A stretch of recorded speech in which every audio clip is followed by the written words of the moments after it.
मेरे क्लास 10 के Avengers assemble. इससे पहले हम लोग ग्राफिकल मेथड से सॉल्व करना सीखे, कुछ इंपॉर्टेंट पॉइंट्स बताने फटाफट आओ। आई होप अभी तक आप लोग समझ गए होंगे कि जो भी x और y का वैल्यूज इस इक्वेशन को सेटिस्फाई करेगा वो मेरे को एक पॉइंट देगा x, y जो कि इस लाइन पे लाई करेगा। ठीक है, ये मैंने पिछला वीडियो का टेक्स्ट बॉक्स में भी लगाया था। ठीक है, सो इसका मतलब क्या है? इसका मतलब अगर मान लो मैं इसका ग्राफ बनाता हूं, मुझे ये लाइन मिलता है। सो इस लाइन पे जितने भी पॉइंट्स है, बहुत सारे पॉइंट्स है, तो ये सारे पॉइंट्स इस इक्वेशन को सेटिस्फाई करेंगे। ठीक है, अब सेकंड इंपॉर्टेंट चीज क्या है कि क्वेश्चन में बहुत बार बोलता है कि बताओ ये लाइन एक्स एक्सिस या वाई एक्सिस को कहां कट करता है, मुझे कोऑर्डिनेट बताओ। तो कैसे करना है डील?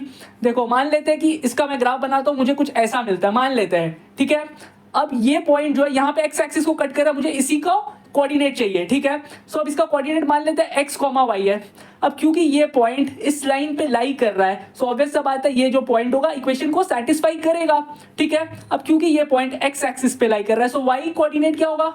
0। तो मुझे क्या फॉर्म मिला? x, 0। और ये चीज इक्वेशन को सेटिस्फाई करता है, हम लोग को पता है, तो बस पुट कर दो। तो y को बेसिकली मुझे 0 पुट करना है, तो फिर सॉल्व करके मुझे x का वैल्यू मिल जाएगा और फिर मेरे को पॉइंट मिल जाएगा जहां पे लाइन x एक्सिस को कट कर रहा है। ठीक है, तो आओ 0 रखते हैं, तो देखो क्या मिलता है? 5x - 0 + 1 = 0, which implies that 5x = -1। x मिला मुझे -1/5। इसका मतलब कुछ यहाँ पे कट कर रहा होगा क्योंकि नेगेटिव है हमारा x का वैल्यू। ठीक है, सो -1/5, तो मुझे कोऑर्डिनेट मिल गया उस पॉइंट पे जिसपे x एक्सिस को कट करेगा। सो -1/5, 0। सिमिलरली आप ये भी निकाल सकते हो कि y एक्सिस को कहां कट कर रहा है, कैसे? x को 0 रख के। आई होप आप लोगों को समझ आया।